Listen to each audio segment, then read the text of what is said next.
Hello guys, today பார்த்தீங்கன்னா birthday brownie ஸ்லாபை எப்படி வந்து டெக்கரேஷன் பண்ணலான்னு சொல்லி பார்க்கலாம். ஸோ அதுக்கு முன்னாடி நம்மளோட சேனலை ஃபஸ்ட் டைம் பார்க்குறீங்கன்னா சப்ஸ்கிரைப் பண்ணிக்கோங்க. ஸோ இது பார்த்திங்கன்னா ஆல்ரெடி இதே மாதிரி ஒரு டிசைன் வந்து நான் பண்ணியிருப்பேன். ஸோ இந்த கஸ்டமர் பார்த்திங்கன்னா அந்த பிக்சரை வந்து எடுத்துகிட்டு வந்து எனக்கு இந்த மாதிரி தான் வேணும் அப்படின்ற மாதிரி கேட்டிருந்தாங்க. ஸோ எப்பயுமே வந்துட்டு இந்த மாதிரி ஒரு கேக் பேஸில் ஸ்லாபை வந்து செஞ்சு எடுத்துக்கோங்க. அண்ட் இது போல் கனாஷ் மில்க் கனாஷ் வந்து நான் ஆட் பண்ணியிருக்கேன். இது பார்த்திங்கன்னா நான் வந்து ரொம்பவே வந்துட்டு தின்னாக தான் கொடுத்துக்கிறேன். ஏன்னா பிகாஸ் நம்ம ரொம்ப திக்காக கொடுத்துட்டோம் அப்படின்னா கனாஸ் நிறையா இருக்கிற மாதிரி இருக்கும். ஆல்ரெடி வந்து ப்ரௌனி ஸ்வீட்டாக இருக்கும். அதுக்கப்புறம் இதுவும் ஸ்வீட்டாக இருந்துச்சுன்னா ரொம்ப தயட்டிரும், சாப்பிட முடியாது. இதுக்கப்புறம் ஒரு குட்டி டிசைன் வந்து நான் ட்ரை பண்ணேன். எனக்கு ஆக்சுவலி வரல. ஆனால் அந்த முயற்சியை கைவிட்டுட்டு இதில் மேலே ஹாப்பி பர்த்டே டாப்பரை வந்து ப்ளேஸ் பண்ணிட்டேன். இதில் ஏன் நான் ஸ்வீட் கம்மியாக போட்டுறேன் அப்படின்னா வந்துட்டு பிகாஸ் இது ஒரு கிட்கேட் ஓவரோட ப்ரௌனி மாதிரி தான் வரும். நிறைய சாக்லேட் இன்க்ளூடிங் ஆகிற மாதிரி இருக்கும்.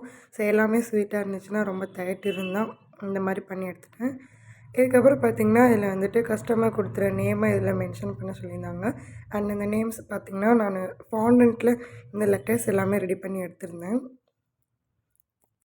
ஃபாண்டன்ட்டில் எப்படி வந்து லெட்டர்ஸ் யூஸ் பண்ணுறேன்னு சொல்லி உங்களுக்கு வேணும்னா கமெண்ட் பண்ணுங்கள். நான் கண்டிப்பாக நெக்ஸ்ட் வீடியோ அப்லோட் பண்ணுறேன். இதுக்கப்புறம் பார்த்திங்கன்னா மில்க் சாக்லேட் வந்துட்டு இந்த 2 கார்னர்லேயும் நான் வந்து செட் பண்ணிட்டேன். தென் பார்த்திங்கன்னா நம்ம கிட்கேட்டை வந்துட்டு ஒரு கிட்கேட்டில் 2ஆக உடச்சி இந்த கார்னர் இந்த கார்னர்லேயே செட் பண்ணிவிட்டு அதுக்கப்புறம் இந்த ஓரமாக வந்துட்டு ஒரு ஷார்ட்ஸை வந்து நான் ப்ளேஸ் பண்ணிக்கிறேன். ஸோ இப்போ இதே மாதிரி இந்த ரேண்டமாக வந்து குட்டி குட்டியாக கிட்கேட்டை வந்து கட் பண்ணி நான் செட் பண்ணிக்கிறேன்.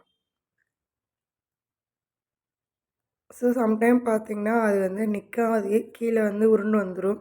ஸோ அதுக்காக தான் நான் அந்த இடத்துலலாம் கனாஸ் அப்ளை பண்ணி பண்ணுறோம். நம்ம நார்மலாக க்ரீம் கேக் பண்ணுறப்ப க்ரீம் இருக்கும், அது மேலே நம்ம எண்ணெய் வச்சாலும் செட் ஆகிக்கும். ஸோ இப்போ நம்ம இந்த ப்ரௌனியில் எடுக்கிறப்ப அது வந்து நிற்காது. ஸோ இந்த மாதிரி கனாஸ் கொஞ்சம் எக்ஸ்ட்ராவாக போட்டு பண்ணுறப்ப தான் அது கரெக்டாக நிற்கும்.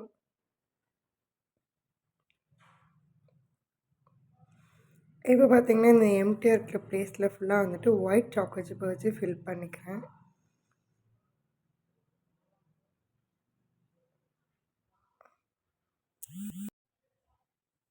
இதுக்கப்புறம் பார்த்திங்கன்னா கோல்டன் கலர் ஹார்ட்டை வந்து ரேண்டமாக செட் பண்ணிவிட்டு ப்ளைனாக இருக்கானே செட் பண்ணிக்கிட்டேன். அதுக்கப்புறம் இந்த குட்டி கேப் இருக்குது அப்படின்னு சொல்லி அங்கேயும் ஒரு ரெட் கலர் ஹார்ட் வந்து ப்ளேஸ் பண்ணியாச்சு. அண்ட் ஸ்ப்ரிங்கிள்ஸ் பார்த்திங்கன்னா 2 சைடு கார்னர்லேயும் ரேண்டமாக வந்துட்டு தூவி விட்டாச்சு. ஸோ ஃபைனலி லுக் வைஸ் இப்படி தான் இருந்துச்சு. ஸோ எப்படி இருக்குதுன்னு கமெண்ட் பண்ணுங்கள். உங்களுக்கு பிடிச்சவங்கள இந்த மாதிரி நீங்கள் எப்படி நினைக்கிறீங்களோ அந்த மாதிரியே சர்ப்ரைஸ் பண்ணணும் அப்படின்னு நினச்சிங்கன்னா ஸ்க்ரீனில் இருக்க நம்பருக்கு ஆர்டர் பண்ணுங்கள்.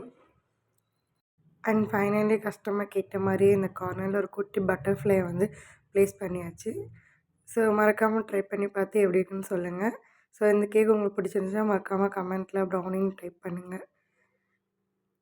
அண்ட் இது போக பார்த்திங்கன்னா நிறைய ஆஃபர்ஸுமே போயிட்டுருக்கு.